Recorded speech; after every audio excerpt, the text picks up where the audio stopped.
Je geeft even een duimpje. Hi everyone, welcome at the Innovation Café. For the people that are new here, welcome. Also for the people that are watching at home. The Innovation Café is a networking event basically where we want to show what Eindhoven has to offer in the fields of tech and design. Today we have a presentation by Rens Brankaert, and he's going to talk a little bit about dementia and technology. Afterwards there's a possibility for drinks as well, obviously not for the people at home, so we hope that maybe another time you will join us here at Kazerne.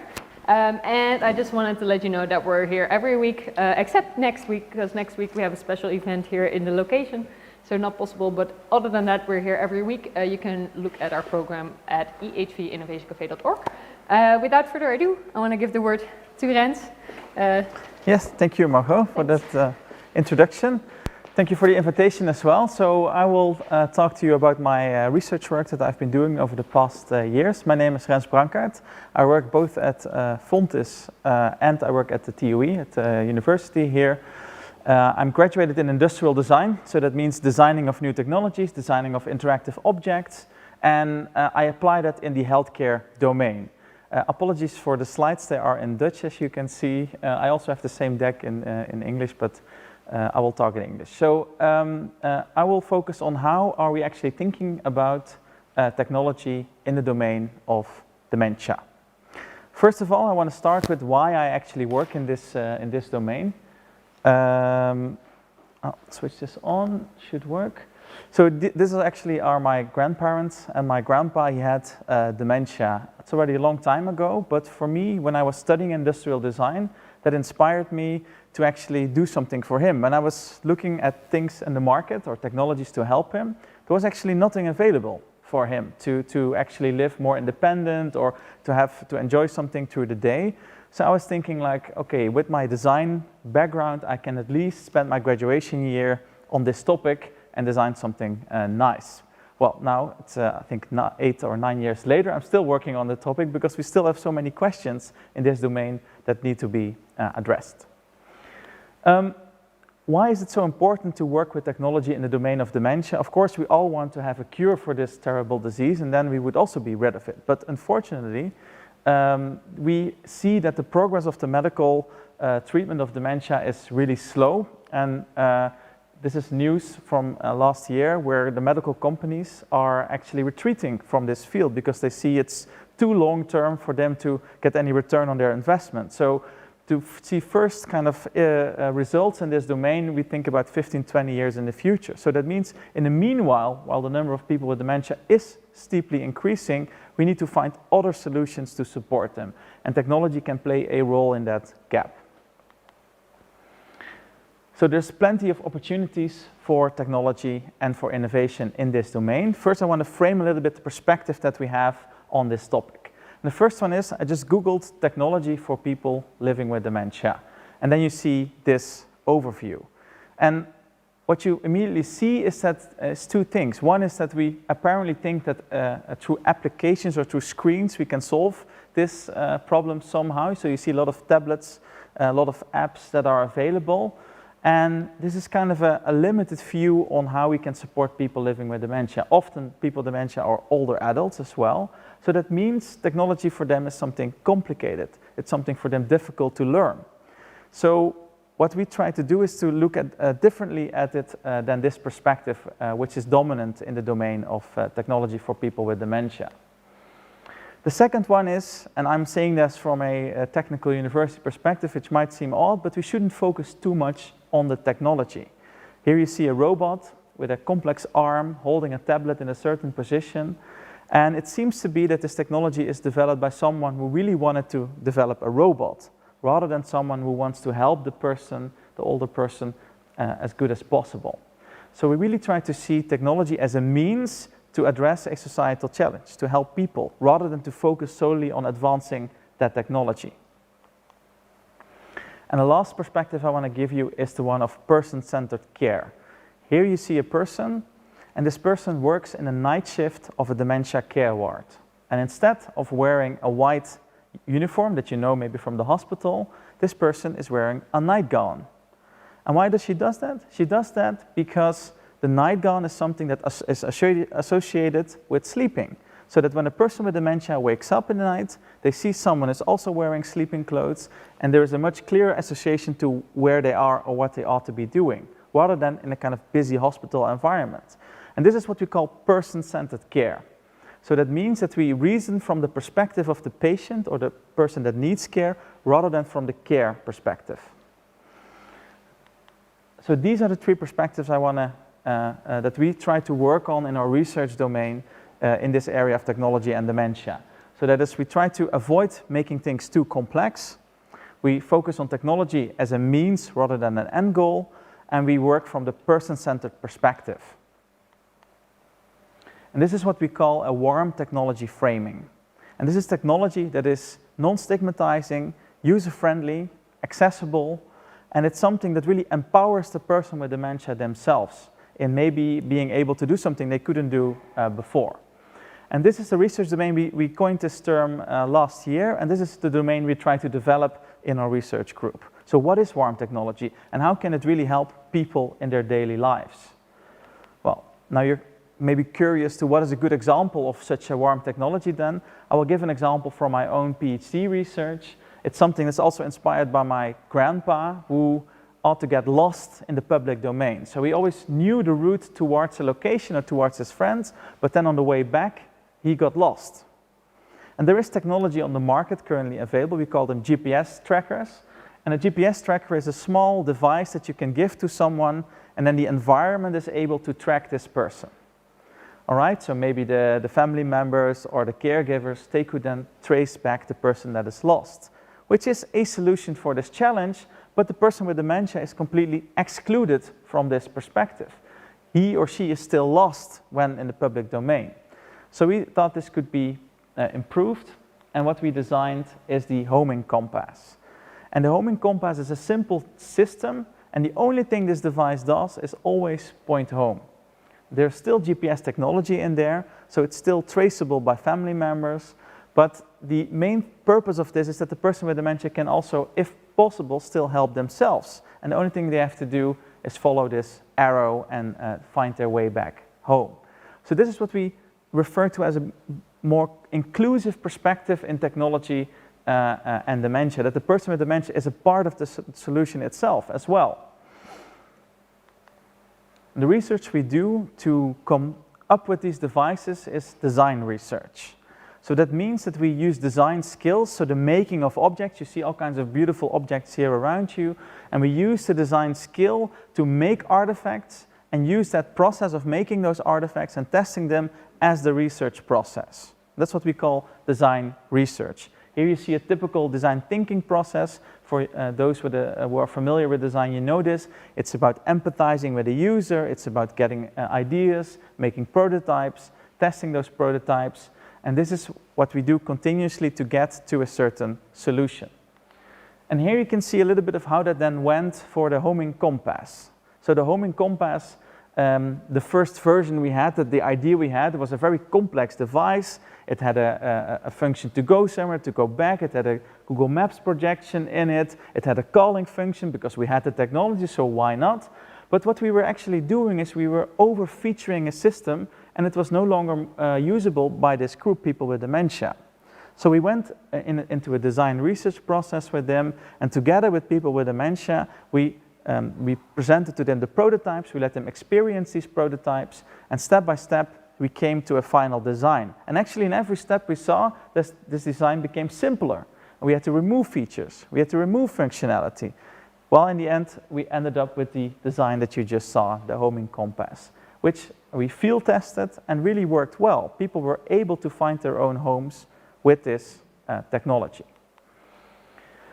This is a typical setting how we do that. We call this co-creation or focus group setting. So this is a methodology we apply to really engage older adults in our research and to really ask them, like, how should this design look? What are features that you are looking for? This is a little bit of a sneak peek into the methodology behind that. So this is the research that we're doing on warm technology, and what I want to share with you today is two more examples of such a warm technology. The first one is SAM.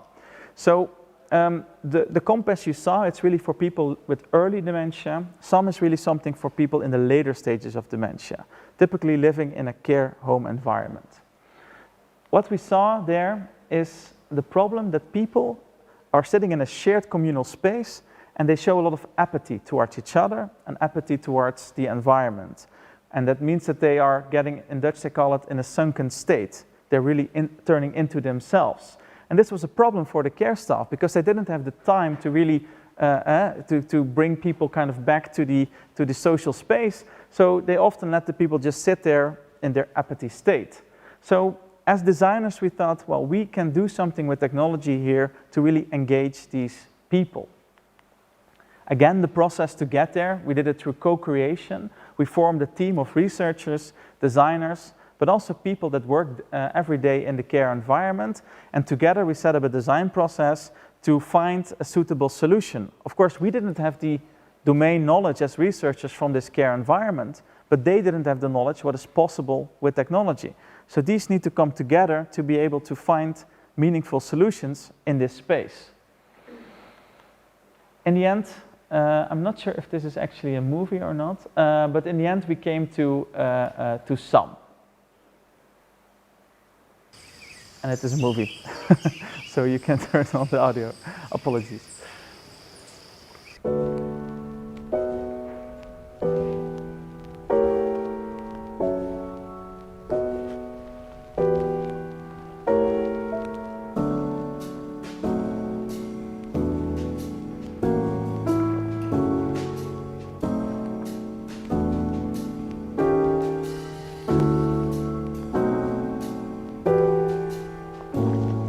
Zal ik hem voor je pakken?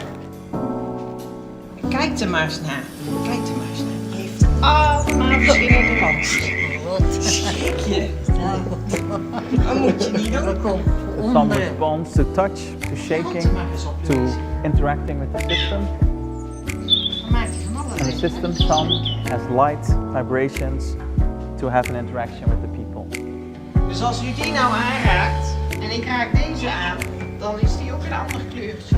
Some could also become jealous, so that means that only one was touched, the other one was also asking for attention. Als ik deze pak, dan gaat hij bij jou ook trillen. Gaat hij bij ons allebei trillen. There's also some mirroring involved, so that means when people are interacting at the same time, they mirror each other's behavior. So it's created in cooperation with Meizo and with Lukt. So I try to talk over it because it's Dutch, of course, so for the ones not reading Dutch, I try to explain what the text was saying. And together we designed SAM to really offer this kind of activity in this communal space, and also to provide something to interact with. So SAM was also asking for attention every 10 minutes. It's asking with a small gesture for attention. And what you see is that people, they notice it and they can choose to engage, to interact. And these SAMs, they are always on the table. So they're not somewhere in a cupboard, they don't have to be installed or placed. They're just always in this communal space. So there's always there that playfulness and that room for interaction. So in summary, SAM provided an activity for this long-term environment where apathy is really a big challenge. It's a tool also for caregivers when they want to have something to engage someone with. Sometimes you don't know a person, so you need something playful to engage someone. SAM provided that tool, but the biggest finding from this was actually the design process itself, where the people that we took from care into this process were afterwards much more open towards innovation. They also adopted SAM really as their own design result, so it was something that we created together, and after that they really used it a lot, and they still are using it at this moment in this care environment.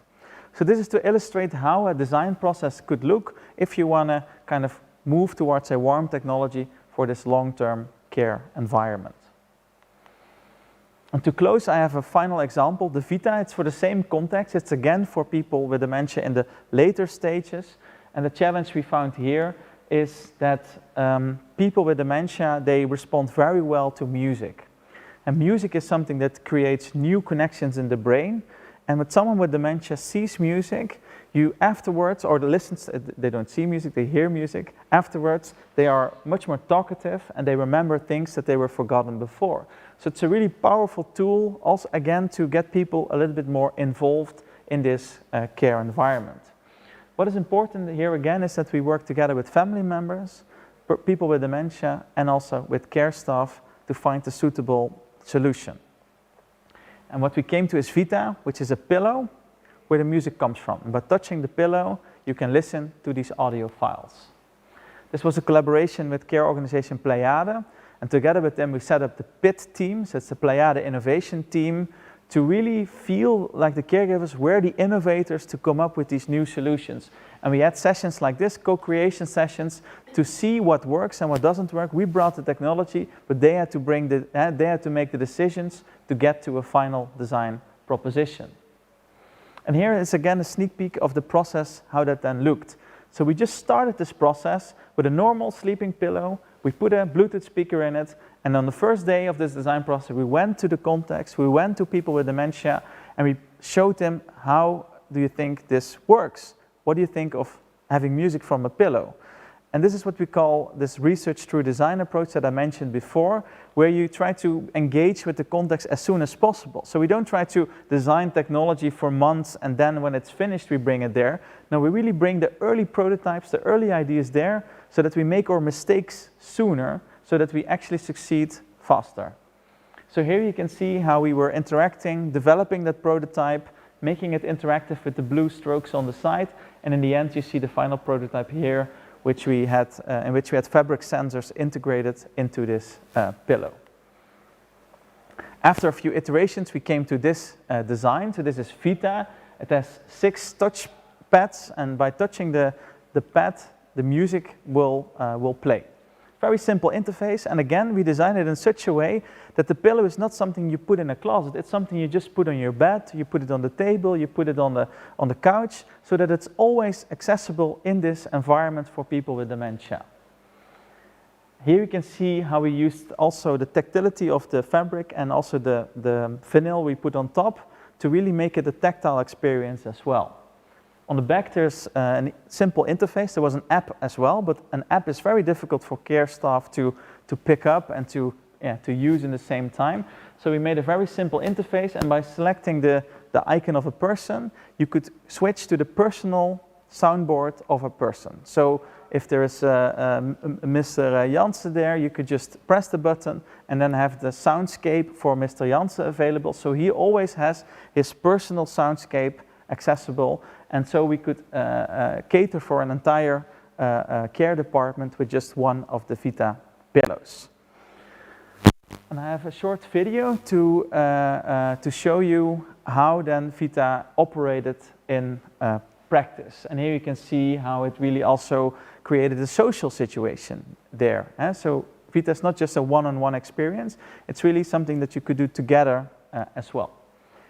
And then I'll show you the video of Vita and how it works in practice.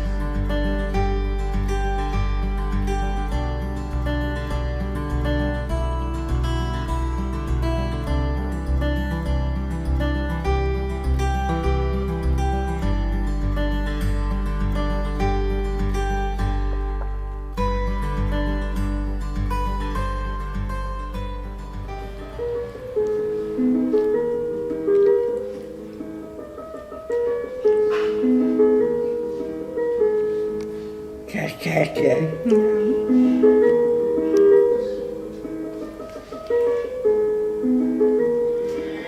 Als de lente komt, zo stuur ik jou uit Amsterdam.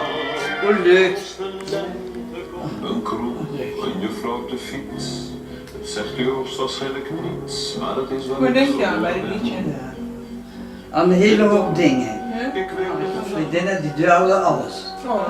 Dan zei ze, ga je mee? Ik zeg, nee, dat mag ik niet.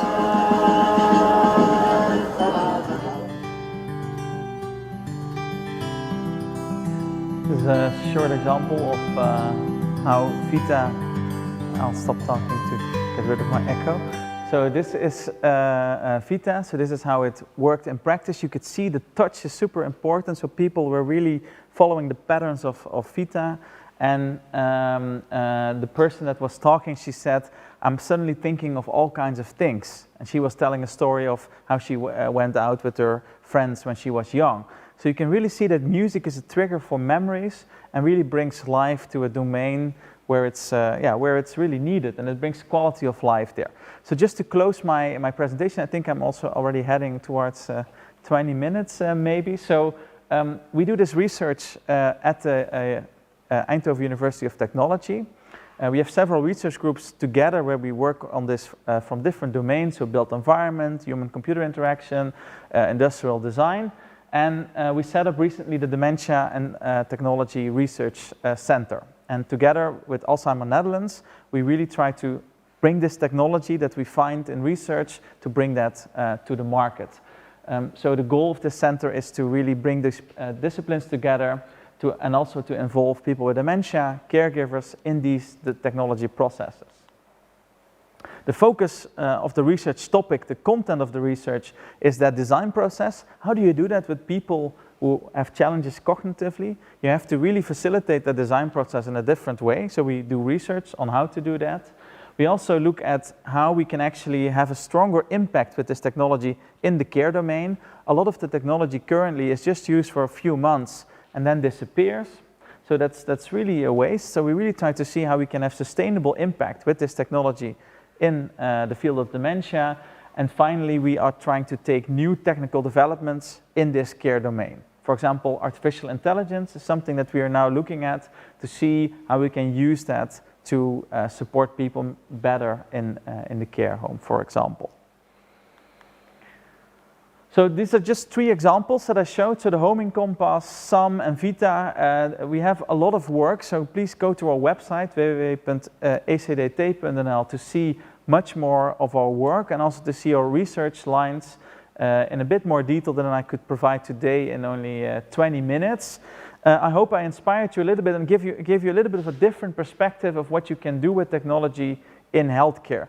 I'm focusing a lot, of course, on the domain of dementia, but you can apply this also to different care domains if you are working in that domain.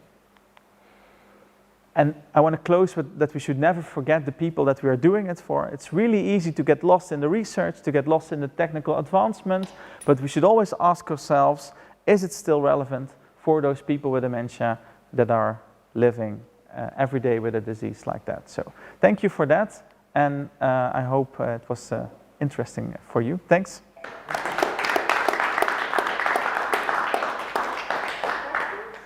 Are there any questions?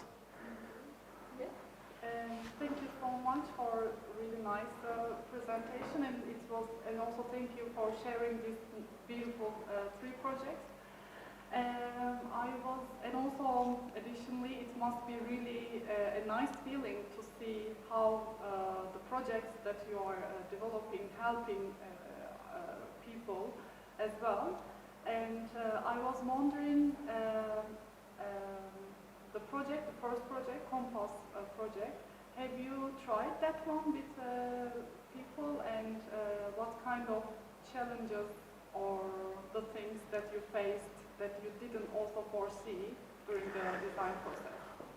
Yeah, that's a good question. I'll bring the picture back so that you can have it as a reference. So we made a NS1 prototype. So we have one piece that we tested with people, and there we found that actually it doesn't need to be like our navigation devices. That's what we were constantly thinking about.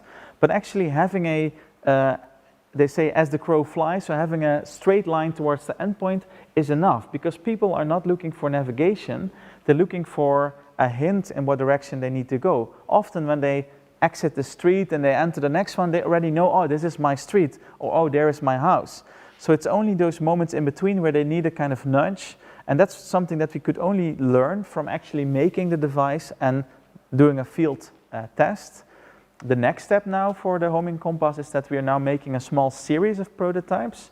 They will be finished early 2022, and then we will do a larger scale test. So we will see if it actually affects people more, and also, but that's something that's really scary. We try to let go the prototype into the wild, so that means that we were there present as researchers, but of course we need to do the research also without us being present. And that's the next step, but we need to be, of course, very careful that that people don't harm themselves when they use a system like this. Yeah. And also the term warm technology instead of, for instance, smart technology or something, I think it really fits with the idea, with the concept. And maybe, so I think the idea that compass showing the direction where the home located, like, okay, it's behind me, etc. It's nice, but another question comes to my mind.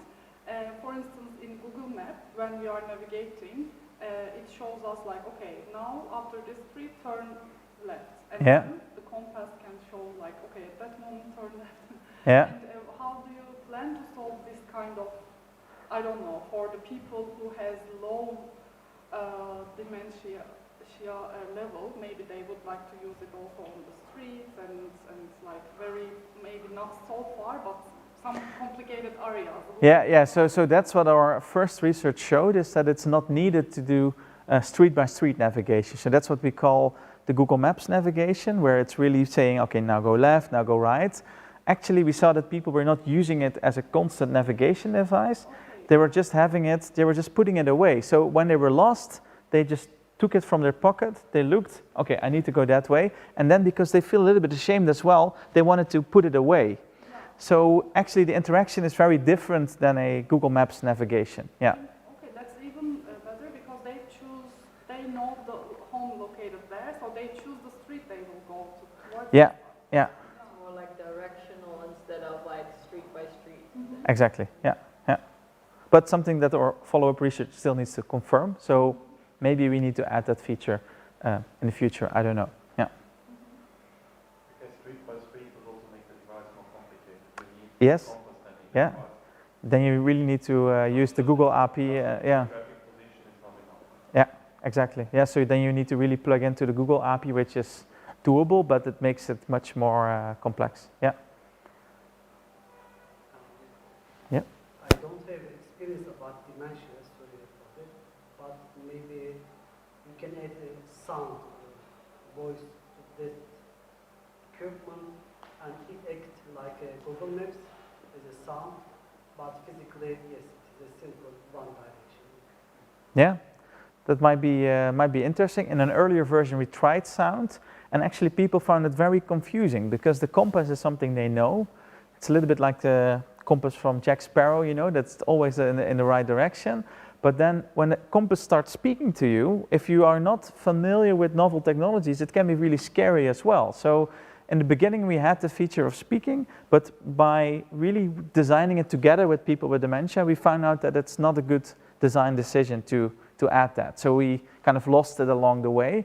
But definitely we need to, I think we need to not make these assumptions beforehand that it works or it doesn't work. So we really need to try that out in practice, I think, yeah. That is actually my question. So isn't it confusing for people with dementia if a cushion, which they might remember as a cushion, is suddenly making music, or a lamp is, not just a lamp, but vibrating, reacting to them? Is that not? That's something that we, because we really design it in the care homes, so that's something that we really worked on iteratively, and we were afraid of this as well. But what we noticed that if input and output are really directly linked, it's even for someone with dementia very easy to understand. But we also had some people, they were exceptional cases. We had, for example, one person who really liked dogs, and a dog sound is a very sharp, familiar sound that really does something viscerally. So we had a dog sound in the pillow. That was a really bad idea because suddenly people thought like there is a dog here. So it's also about choosing which sounds and which music goes into it. We also outsourced that a little bit to families. So also we cannot always be there as technicians. So also we have an online platform where family members can upload favorite music or maybe soundscapes they have. And then the pillow will have it in the profile of the person. But we have to really help them also to guide them, like what kind of things work and what kind of things don't work. But yeah, we have to learn from the practice if these things are confusing, and also we have to be really careful with not adding confusion to this already kind of complex situation. Sometimes in care domains you see printed walls. I don't know if you are familiar with the environment, but you see, for example, a printed bookshelf because it's more convenient than a white hospital wall. But I saw people in the care home trying to pick a book from a printed bookshelf, and then of course you're adding confusing, which you should be really careful. So it might look nice for the family when they visit, that it's more of a homey atmosphere, but yeah, it shouldn't do more harm than good, so to say, yeah. I can also imagine that that might change in the upcoming years, because I mean, obviously, like the generations that are old now and that are dealing with dementia, they don't know like how normal Google Maps works, but basically anyone from our generation now probably wouldn't have as much of an issue with it. So I can imagine like in the future these things might change, and then it might, like that might be maybe too basic because it's already imprinted in how people. Yes, could be, yeah. I think what we see is that the formative years of a human, it's between 15 and 25, are really important to understand the interaction paradigm. So what you learn in those years is something that you actually, very far in dementia, you still learn. So a very simple button, just a clear button. It's even more difficult for the younger generation now than for those with dementia, but we can use those in our, I don't have an example of that, we can use those in our design propositions.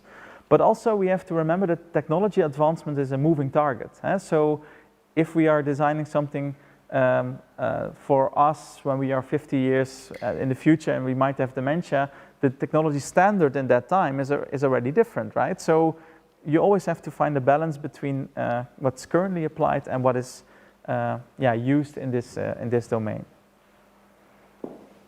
How do you decide whether a patient is a suitable candidate? And that is maybe complex with the cushion, which is shared by people, also the lamp. How do you, are there the nurses or the doctors involved? Or the yeah, so so that's also why I named the care organizations. We always work with care professionals, and we call them gatekeepers. So they really make sure that we have a safe introduction of the technology, and also that the families are aware of it. If people can give consent themselves, they will consent. Otherwise, we ask family members. And for example, the cushion, we asked everyone from a department, and the cushion was just there in that place. And what we did is we only used the data that we recorded from the people that gave consent, and we just let the other ones use it if they liked, but we didn't use it in our research. So we don't want to exclude people as well, because that's also against ethical norms, right? So we included them in using the device if they liked, but we didn't use their data in our research. So that's how we kind of try to balance that, but it's very challenging in this domain to think about ethics, and it's very important to do so. In our studies, we also don't want to, these co-design sessions, we don't want them to feel like we're using them to design our technology. We really make a lot of effort to have a session that like that feel like a meaningful experience in itself. We call that reciprocity, so wederkerigheid. So we really try to see, like, okay, can we just, make them feel welcome? Maybe give them a flyer, give them, for the music, we had a small music system, very cheap music player that we could give them so that they could take it home. So we really try to, to be very inclusive also in that sense, yeah. Can you also show the slides where your website was written? It was. Yeah, our website is there, acdt.nl. And so another question in the back. Yeah, I don't know much about dementia, so just out of curiosity, if they are confused and don't know the way home, how likely is it that they remember they have a compass in their pocket? That's, of course, that was our first question as well, and that's why we tested it. And what we saw is that people with early dementia, they can actually still remember that they have something when they are panicking. There is somewhere a solution, but of course when you are going to moderate stages, later stages, like the target group for the pillow is completely different than the one for the compass. You cannot compare the two, so you have to be really careful. In our study we also had one person that was really later stage, and there we could see that the compass is actually not a usable system. And one of the other things that we're thinking about, it's not yet in the system, there is a researcher in Germany working on pathway algorithms to sense confusion. So based on walking patterns, he can determine if someone is lost or not. So we could use that maybe to nudge someone to take the compass, but that would be an advancement, the next stage for the system.